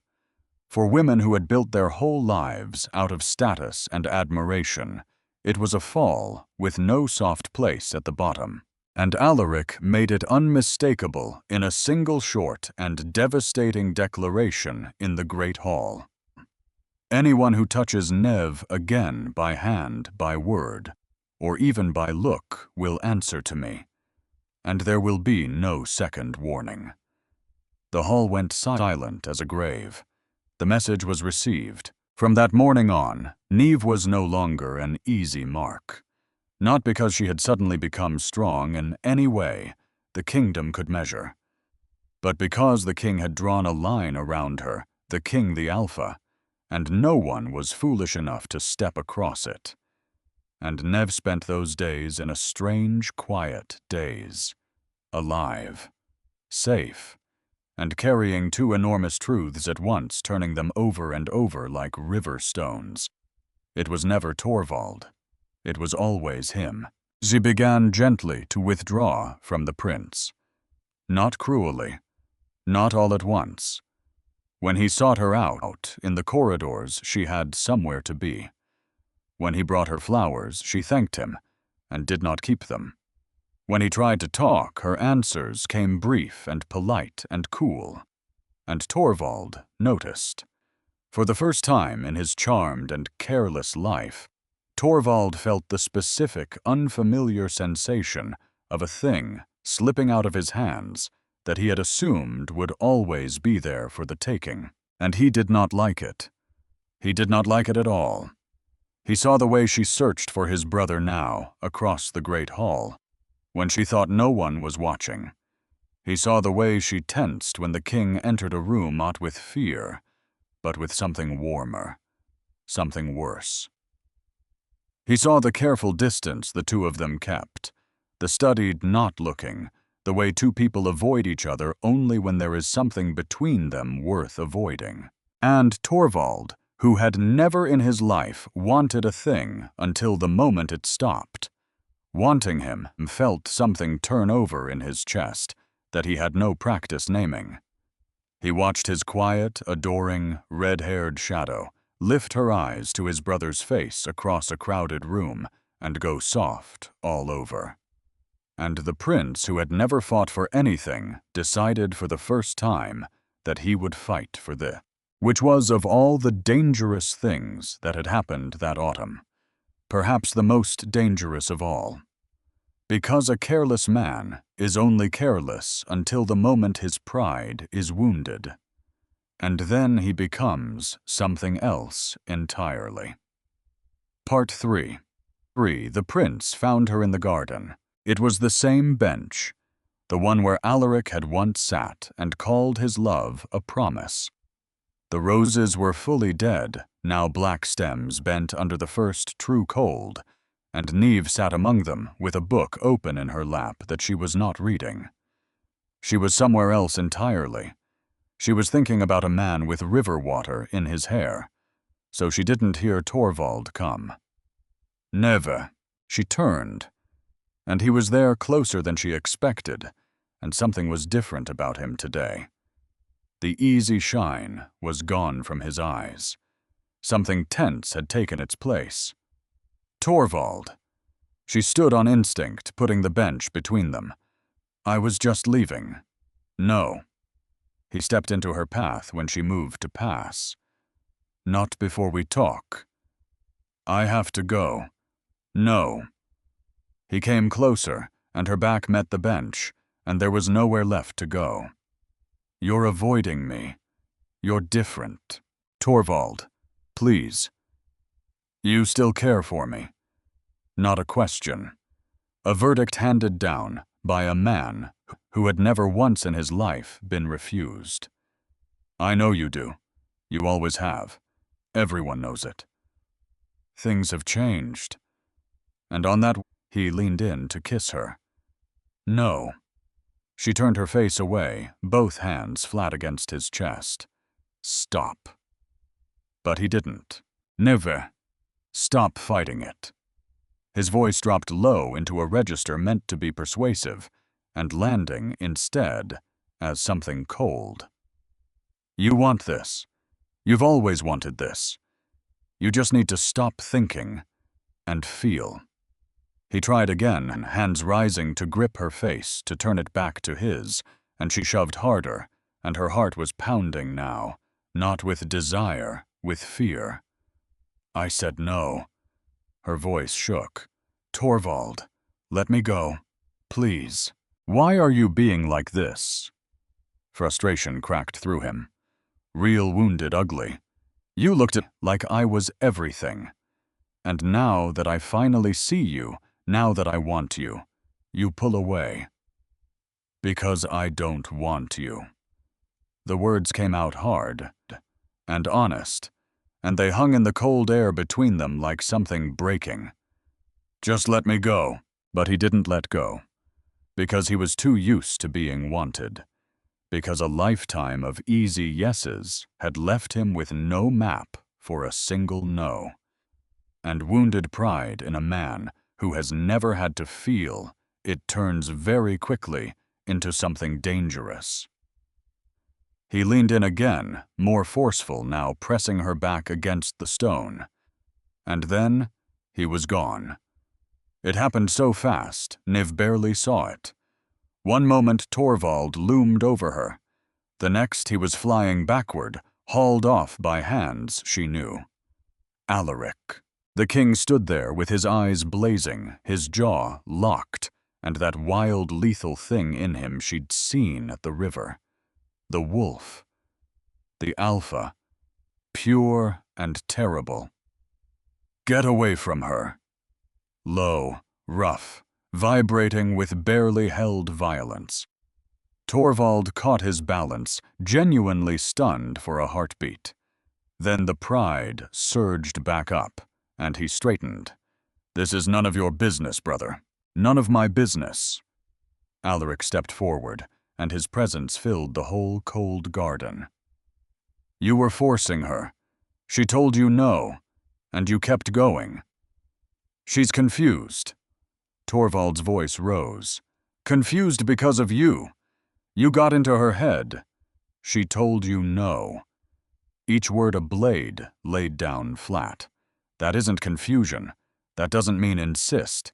It means no. And a man who can't hear that word has no business calling himself one. Since when do you care about anything but the crown? Torvald shouted, and the hurt in it was real and old and had nothing to do with Neve at all. Since when does she matter this much to you? The silence that followed was heavy as stone. Alaric didn't answer with words, but the look he gave Neve, quick and unguarded and unbearably tender, said everything a word could have.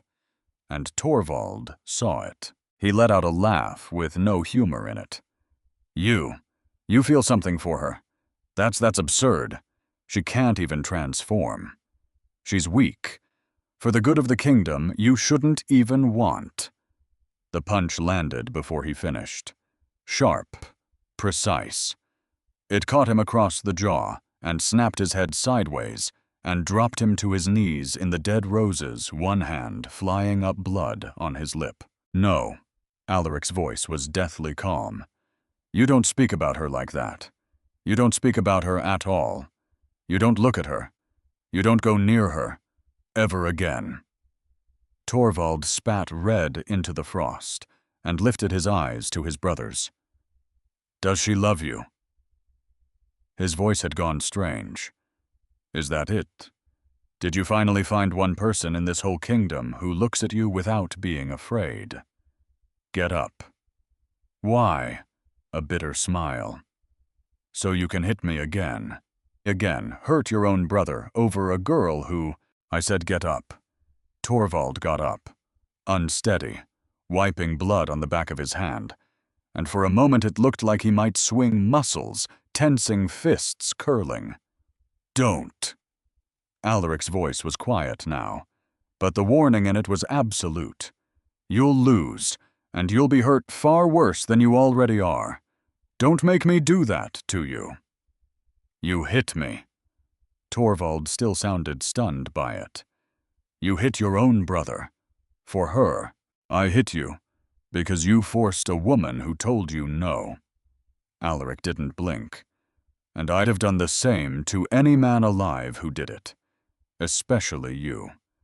Because you, of all people, were raised to know better.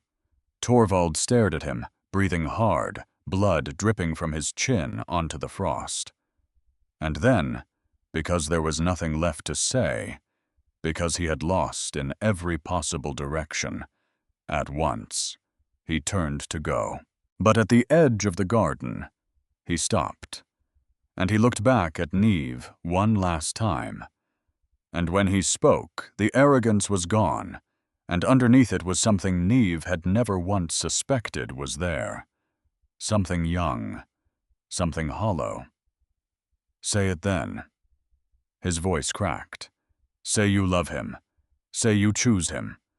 Just say something. Neve looked at him. This beautiful, careless, wounded man she had wasted 6 years of hoping on.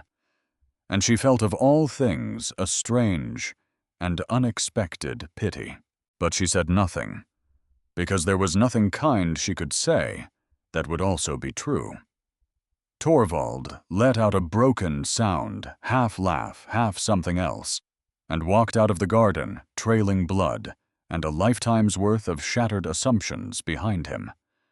And when his footsteps had faded entirely, when there was only the wind in the bare trees, Alaric turned to her, and the wolf drained out of him all at once, and left only a man terrified of what he might find in her face.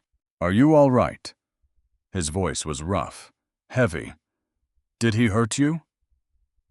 She shook her head, but she was trembling. I tried to make him stop. He wouldn't. I know. Pain flooded his voice. Pain for her, for the fear he'd seen. I know, and I'm sorry. That I didn't reach you sooner. That I... He dragged both hands down his face, and when he spoke again, his voice broke clean in half. You undo me, knave.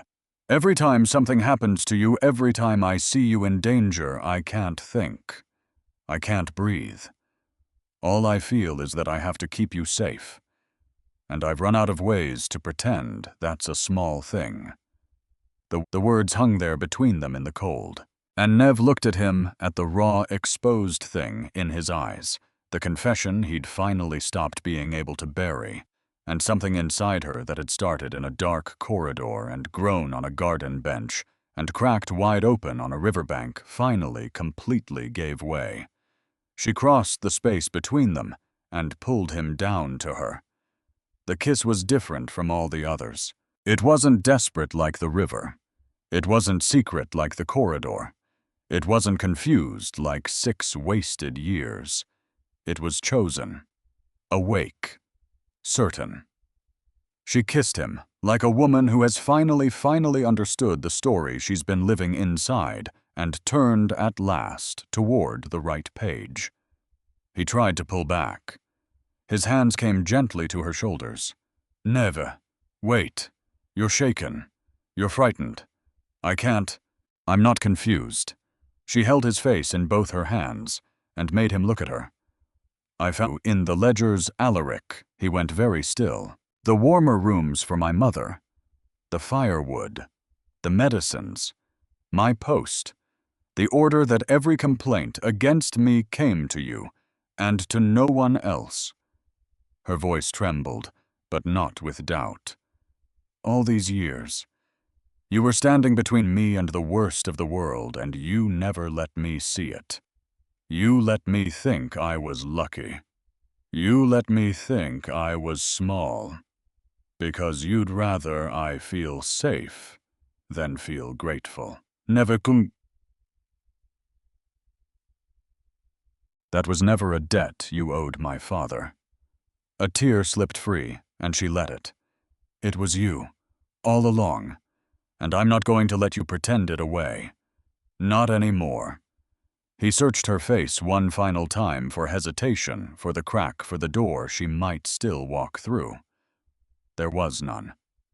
And so the careful king, who had denied himself everything for everyone for his entire life, finally stopped denying himself this. The kiss deepened.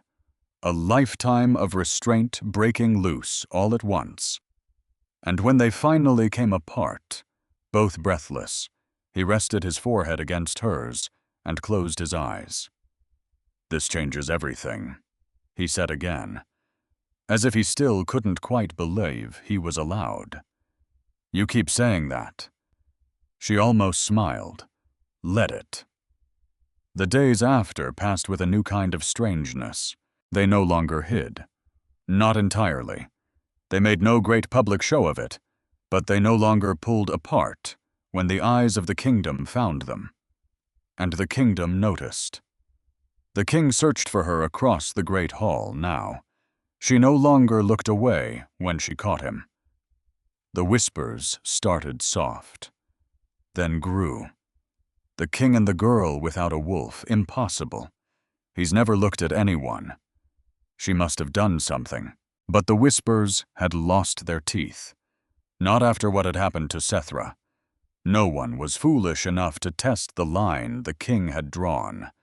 And Neve, who had spent her whole life shrinking, curving her shoulders inward, trying to take up less room in a world that had told her she deserved less, Neve did not shrink, because every time the old doubt crept back, she remembered. The corridor, the ledgers, the riverbank. A man who had chosen her quietly for years before he ever chose her out loud. 5 days after the garden, he came to find her. She was in the small records room sorting old guard rolls when the door opened. She turned, expecting her mother. It was Alaric. He shut the door behind him, and the little room went smaller with him in it. His hair was tied back loose, a few strands escaping. He wore a plain tunic, and there was something different in his face, something almost nervous. "Your Highness," she started. "Alaric." He corrected her softly. "When we're alone, it's just Alaric." The name felt far too intimate in her mouth. She nodded, her heart quickening. "I need to ask you something." He drew a breath. "The wolf ball is in 3 days." She knew. Everyone knew. The great gathering of the year. When the whole kingdom came together, when pairs were presented, when the court watched and judged and remembered. She had never gone. Women without a wolf did not go. And when they did, they stayed in the shadows, serving never seen. "I want you to come," he said, "with me, as my partner." The world stopped. "Your partner?" "Yes." He crossed the small room until only a step remained. "I want you at my side. I want to dance with you in front of all of them. I want them to see." His voice dropped heavy with everything held under it. "Tell me, do you want to come with me?" She looked at him, at the dark eyes fixed on her with an intensity that stole the breath from her chest. And the answer was so simple, she almost laughed. "Yes," she said, "I do." The relief that crossed his face was so pure, it made her heart ache. He took the last step and cupped her face in both his hands, thumbs brushing her cheeks. "You're certain one last door offered, because once we walk into that hall together, once I present you as mine, there's no unmaking it. The whole kingdom will know, and they will have opinions. Some will accept it. Many won't. It will be hard. I know." She covered his hands with hers.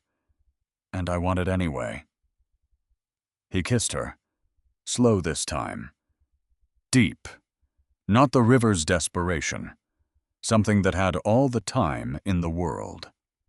The night of the ball came wrapped in mist and promises. The great hall had been transformed. Torches threw gold across the ancient stone.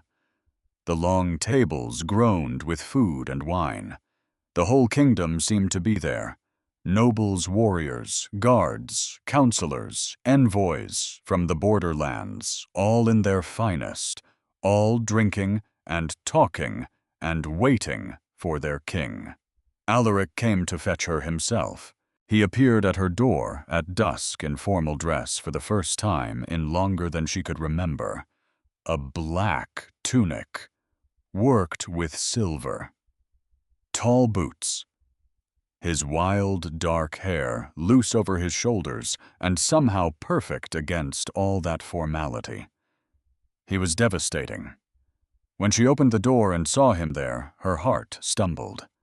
Behind her, Orla stood with her thin hands pressed to her mouth and her eyes shining. "You look beautiful, my little fire," her mother whispered. Nev smoothed the green dress they had borrowed, drew a breath, and put her hand in Alaric's. He led her into the corridor, then stopped, and looked at her as if seeing her for the first time. "You're beautiful," he said, huff, "not next to the others." "More." He tipped her chin up. "Infinitely more. Because it's you." And he kissed her there in the corridor before the doors, a kiss that quieted her nerves and set fire to everything at once. When they reached the great doors of the hall, the guard swung them open. Inside, the noise was enormous conversation laughter, the roar of a whole kingdom at play. But the moment the doors opened fully, the moment the crowd saw who was entering, and how silence fell like a blade. The king, and Neve on his arm linked through hers as though it were the most natural thing in all the world. Conversations died mid-word. Heads turned. Hundreds of eyes landed on them at once. She felt the weight of it, the judgment, the shock rolling through the hall like a wave. But Alaric squeezed her arm, a small, silent thing, "I'm here," and she lifted her chin. They descended the steps into the hall, and the crowd parted before them, without being asked, opening a path. No one spoke. They only watched. Because the king had never brought anyone to this ball. Not once. In all the years since the crown came down onto his young shoulders, he had arrived alone, refused every match, kept his careful distance from the whole world. And now here he was, with the girl without a wolf on his arm, looking at her as though she were the only living soul in the kingdom. Sethra stood by a column, pale, her eyes wide, with a shock that curdled fast into something poisonous.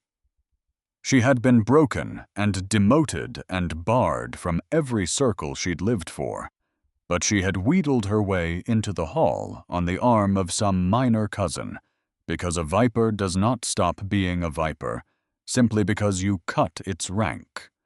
And she was not finished, because she had one card left, and she meant to play it in front of the entire kingdom. Alaric led Neve to the center of the floor and turned to face her, taking both her hands in his. "Everyone's staring," Neve whispered. "Let them." His eyes did not leave hers. "Let them." And then, before the silent watching kingdom, he drew her into his arms, and they began to dance. And for one perfect turn of the music, the whole terrible weight of all those eyes fell away, and there was only the warmth of his hand at her back, and the certainty in his gaze, and Neve, who had spent her life at the edges of every room, was, for the first time, at the very center of one, and not afraid. Which is exactly when Sethra struck. The music was still fading when her voice rang out across the hall, pitched to carry sharp and clear, and rehearsed. "Before the king humiliates himself further." A ripple went through the crowd. Perhaps the kingdom should know what kind of woman he's chosen. Alaric went rigid. Neve felt the whole hall turn. She threw herself at the prince for years. Sethra stepped forward into the open floor, and her voice dripped false sorrow. "Everyone here has seen it, chasing him through corridors, writing him letters, and when he wouldn't have her a girl who can't even transform, she crawled to his brother instead. She's not a mate, Your Highness. She's a climber, and she's making a fool of you in front of your entire court." The silence that followed was the worst sound Neve had ever heard, because it was the silence of a hall, deciding whether to believe. And the old shame came up in her throat, like river water, the old certainty that she was small, that she was less, that she had been caught reaching above her place, and everyone had always known it, and now they'd say so out loud. Alaric's hand tightened on hers. She felt him draw breath to defend her, but he didn't get the chance, because someone else spoke first. "That's a lie." The whole hall turned. It was Doran, the big warrior the king had put down 3 times in the sand. He stepped forward from the ranks of the guard, arms crossed. "I've watched that woman carry ledgers through this castle for 4 years, he said, flat and certain. Never once heard her ask for a thing. Not rank, not favor, not one coin more than her due. If that's a climber, she's the worst one I ever saw. She sat with my grandfather." A young serving woman near the wall, her voice shaking but rising. "Old Malin, when no one else had the patience, read to him for hours, for nothing, for no one watching." She lifted her chin. "Oh, do you want to talk about who she is when there's nothing to gain? I'll talk about it all night." And then another voice, and another. A cook who remembered her carrying broth to sick servants. A stable hand she'd taught to read from her own ledgers. One by one, from the edges of the hall, from exactly the overlooked and invisible corners where Neve had spent her whole overlooked and invisible life, people began to stand. Not warriors, not nobles, the unseen, the ones who had seen her. Because it turns out that a person who is kind, when no one is keeping score, builds a fortune in a currency the Sethras of the world never think to count. And it comes due all at once on the night she needs it most. Sethra's face had gone from pale to gray. She looked around the hall for an ally, and found none, found instead a rising tide of quiet people, speaking at last the thing they'd always known. And Nev stood in the middle of it, tears sliding down her face, understanding something that rearranged her from the inside out. She had not been invisible. She had only been looking in the wrong place for who was watching. Alaric raised one hand and the hall fell quiet, and when he spoke his voice carried to every corner of it. You've all heard the truth from people with nothing to gain by telling it, so I'll only add mine. He turned to Neve and took her hands, and did not lower his voice, did not hide a word of it.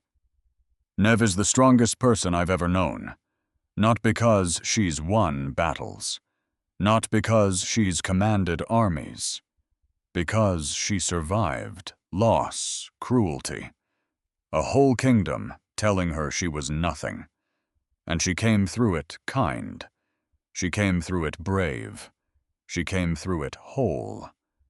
And tonight I want every soul in this hall to know that I choose her, that I claim her, if she'll have me. The hall held its breath. Neve looked up at him, at the naked question in his eyes, the whole guarded heart of him, laid open in front of the kingdom he ruled. Yes, she whispered. And then, so the whole hall could hear it. Yes, I'll have you. He leaned down and kissed her. There, in the center of the great hall, in front of the entire kingdom. A kiss that left no room for doubt.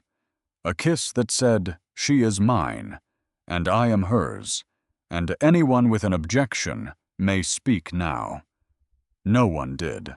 And Sethra, broken, exposed alone in a hall that had turned as one against her, slipped toward the doors, and was gone, and no one watched her go. When they parted, Alaric held Neve's gaze one moment longer, and then his expression shifted into something tender and grave all at once. He tilted his head and murmured low, only for her, "This will hurt, but only for a moment. Do you trust me?" Her heart pounded so hard it ached. "I trust you." He brushed the red hair from her neck, baring the pale skin there. He leaned in. His lips grazed the curve of it, gentle as a breath. And then he bit. The pain was immediate, sharp, like liquid fire racing through her veins. She gasped, her hand seizing his shoulders, her whole body going taut. And then, something changed. Something woke. It was as if a door that had been locked her entire life burst open all at once, and it did not feel like breaking. It felt like coming home. Power flooded through her, wild and ancient and enormous. She felt her bones begin to shift, her skin begin to burn, the world tilt to impossible angles. No, some frightened human part of her cried. What's happening to me? But there was no stopping it, and strangely no wanting to. The transformation took her with a force that dropped her to her knees, the green dress tearing as her body changed, expanded, remade itself. She heard cries around her, heard the hall erupt, but it all seemed very far away and very small next to the roaring homecoming happening inside her own body. And then, as suddenly as it began, it was done. Where Neve had knelt there, now stood a wolf. Enormous, far larger than any first transformation had a right to produce. Her fur was the deep red brown of her hair, gleaming in the torchlight. Her eyes were the same green, but lit now wild and luminous, and the sheer power radiating off of her filled the hall like heat off a fire. The whole kingdom recoiled. Even the seasoned warriors, even the visiting envoys, Even Alaric took one instinctive step back, overwhelmed by the force of what she'd become. And into that stunned silence a voice rose, old and dry, and full of a knowledge older than the crown. Malin. The blind elder rose from his seat, and he came forward without fear, tapping his way to a few paces from the wolf, and he smiled toward a thing he could not see, but had always somehow known was coming.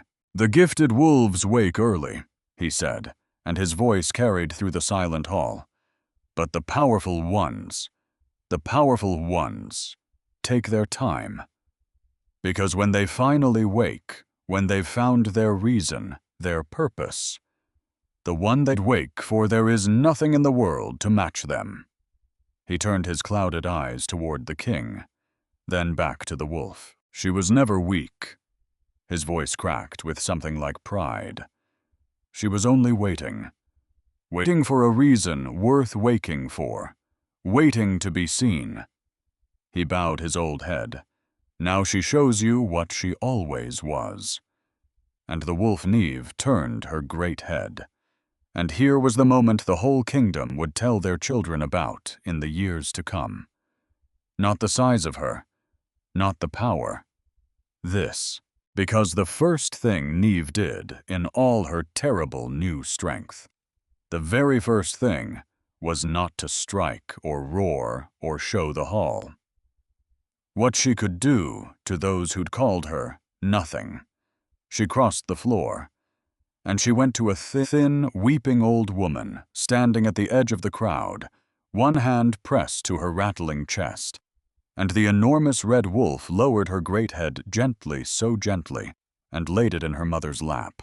Orla's shaking hands sank into the thick fur, and she bent over her daughter, and wept not, with something too large and too tender for any word to carry. The hall went utterly still, because a whole kingdom had just watched the most powerful wolf any of them had ever seen choose as her very first act tenderness, not vengeance, not display love. And every soul in that hall understood all at once that they had spent years overlooking someone far greater than themselves. Alaric came forward slowly, ignoring the frightened murmurs, and knelt beside her. "It's all right," he said softly, his hand finding her fur. "It's me. You're safe. You always were." The wolf turned her green eyes to him, and he saw her there, Neve behind the wild shape, the recognition, the wonder, the fear. And she pressed her great head to his chest, and he wrapped his arms around her neck and held on, and whispered into her fur, meant for no one else in the world, "You're extraordinary. You always were. And now they all know it too." The change back took longer. Alaric led her from the hall, away from the eyes, into a private room, and covered her with his own cloak when she finally returned to herself, shaking, exhausted human. She collapsed against him, and the tears came at last. Not from sorrow, but from relief, from exhaustion, from the sheer enormity of it all. "I didn't know," she managed between breaths. "All my life. I never knew I could. No one did." He held her firmly, warming her. "But they know now, and they will never, ever underestimate you again." She lifted her face to his. "You knew. You always said I was strong, even when I couldn't see it. I didn't know about the wolf." He brushed the damp hair back from her cheek. "But I knew what I saw. A woman the whole world called nothing, who chose kindness anyway every single day, with no one clapping. That was the strong thing. The wolf is just the part everyone else can finally see." And the words broke something open in her, something old and sealed and finally free. And she pulled him down and kissed him, desperate, grateful, wholly, and completely his. And he kissed her back, and held her like the most precious thing in the world. Because she was. She always had been. When they came back to the hall hours later, Niamh in clean, borrowed clothes, her hair still damp. The ball was still going, but everything in it had changed. People looked at her differently now. Not with disdain, not with pity, with respect, with a kind of awe, with in some faces a healthy and well-earned fear. Sethra was gone. Exposed, disgraced, cast out, but not destroyed. Alaric had made sure of that in the days that followed. She was stripped of her rank and her place, and sent from the court for good to make a smaller, humbler life somewhere, far from the halls she'd poisoned. But he did not have her killed. He did not even have her harmed. Justice isn't vengeance, he told Niamh later when she asked. Vengeance would have felt good for an evening. Justice lets me sleep for the rest of my life, and it lets you become something better than the thing that hurt you. That's the only revenge worth having, the kind where you don't become them. And Torvald. Torvald was there too, at the far end of the hall. Alone. Not dancing. Watching his brother and the woman he'd toyed with and never truly seen, and there was something new in his face, something quieter. He had spent his whole life being adored and mistaking it for being loved. And in one cold garden, in one word he'd never heard before, no, the difference had finally reached him. Later he found them. He stopped a careful distance off, and he did not smile his easy smile, because it had left him somewhere on the road to becoming a man. "I'm leaving for a while," he said.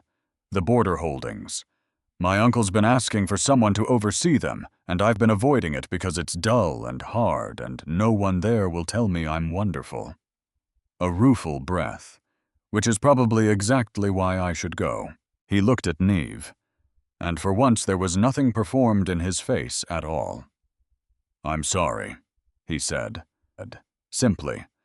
"I saw a person looking at me, and I never once bothered to look back. I mistook being wanted for being worth something. But that's mine to fix now, not yours." And Niamh, who had wasted 6 years of hope on him and might have hated him for it, felt only a clean and quiet peace. "Go well, Torvald," she said, and meant it. He nodded to his brother, something passing between them, old and wordless, and beginning at last to heal. And then he was gone.